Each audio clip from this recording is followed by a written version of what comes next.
உன்னை பாடும் தொழிலின்றி வேறு இல்லை. என்னை காக்க உன்னை இன்றி யாரும் இல்லை. முருகா முருகா.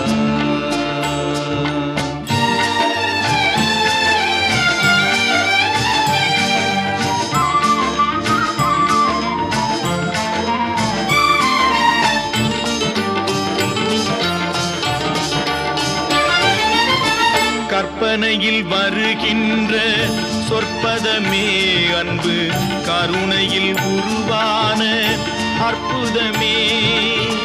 கற்பனையில் வருகின்ற சொற்பதமே அன்பு, கருணையில் உருவான அற்புதமே.